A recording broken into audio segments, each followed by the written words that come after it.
గబుక్కులు లేసిపోతారో ఏమో. పడుకోండి బావగారు, కాసేపు పడుకోండి ప్లీజ్, మీకు దండం పెడతాను.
పిన్ని, ఎవరికి దొరకకూడదో దానికి దొరికేసానా ఏంటి? అయ్యో,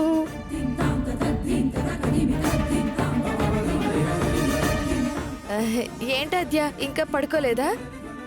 లేదు, దాహం వేస్తుంది, వాటర్ కోసం వచ్చా. ఓ అవును, ఈ టైంలో నువ్విక్కడేం చేస్తున్నావు?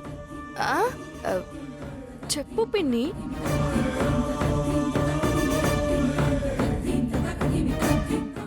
అదే మనోళ్ళు దొంగతనాలు ఎక్కువైపోయాయంట. మన ఇంట్లో దొంగలు పడతారేమో అని ఇంటికి కాపలా కాస్తున్నాను. ఇంటి దొంగే దొంగతనాలు చేయకుండా కాపలా కాస్తుందా ఏంటి? అదే, ఇంటి దొంగని ఈశ్వరుడు కూడా పట్టుకోలేడంటారు. పాత సామెత తెలుసు కదా మీకు. నా గురించే చెప్తుంది, అస్సలు ఛాన్స్ ఇవ్వకూడదు దీనికి.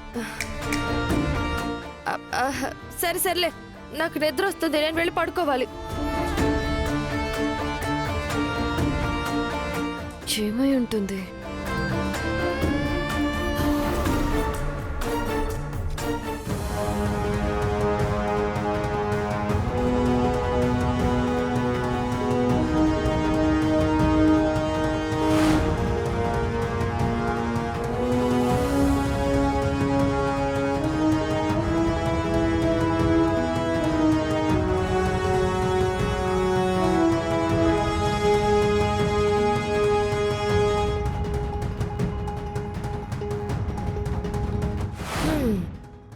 ఏంటో, మొన్న వచ్చినప్పుడు నా కింద ఎర్ర తివాచి వేశారు, పైన పూలు చల్లారు. ఇప్పుడు చూస్తే ప్రత్యేకత లేదు, కొత్త రకమైన ఆహ్వానము లేదు.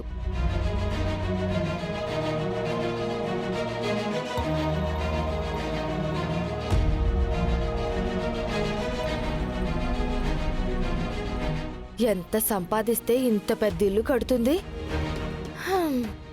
ఇలాంటి రోజు మనకెప్పుడొస్తుందో. ఏమ్మా, ఇల్లు చూసి ఇలాంటి ఇల్లు మనం ఎప్పుడు కడతామని ఆలోచిస్తున్నావా?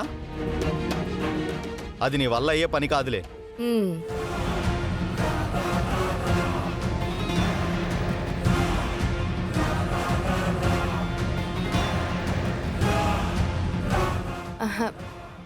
వదిన అని పిలవాలా, భయంతో మేడం అని పిలవాలా?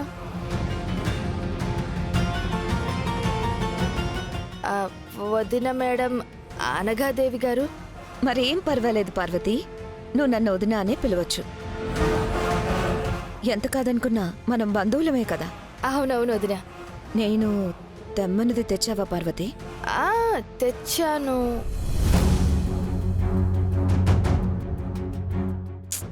మరి ఏం పర్వాలేదు. వాడు నేను నమ్మిన బంటు.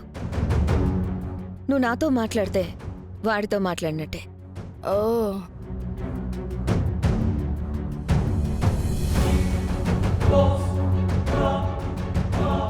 మీరు చెప్పారు, నేను తెచ్చిచ్చాను. ఇంతటితో ఈ పని అయిపోతుందని నేను అనుకోవట్లేదు. రాత్రి ఈ డాక్యుమెంట్స్ మా బావగారి గదిలో నుంచి తీసుకురావడానికి అయ్యయ్యో ఎన్ని తిప్పలు పడ్డానో నాకే తెలుసు. 2-3 సార్లైతే నా పై ప్రాణాలు పైనే పోయినంత పని అయ్యింది.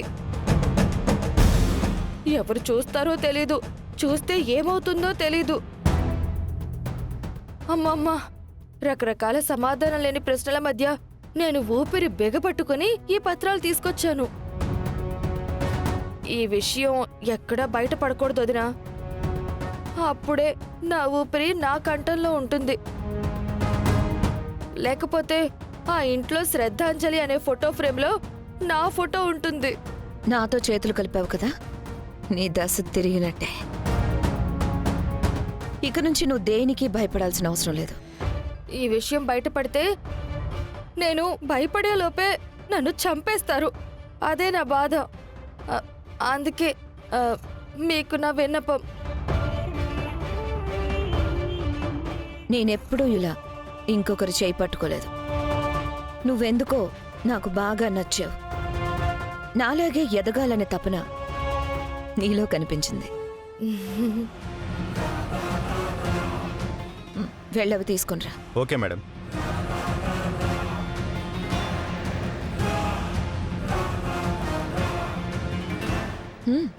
తీసుకో. మొన్న నీకు మాటిచ్చాను కదా, అది కేవలం అడ్వాన్స్ మాత్రమే. ఇది ఫుల్ పేమెంట్. ఇదిగోండి మేడం, తీసుకోండి.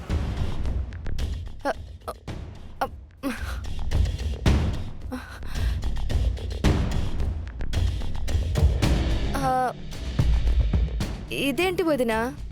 డైమండ్ నెక్లెస్, అక్షరాల 10 లక్షలు. 10 లక్షలా?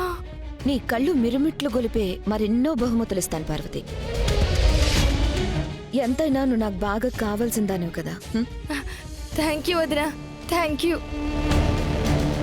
ఇంత చిన్న పని చేసినందుకు ఇంత ఇస్తారా? ఇంకా ఇస్తాను. నేనెవ్వరి రుణం ఉంచుకోను.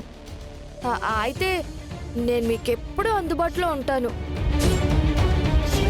మీకు ఎప్పుడు ఏ అవసరం ఉన్నా నేనున్నాననే సంగతి మర్చిపోవద్దు. ఉంటాను వదినా.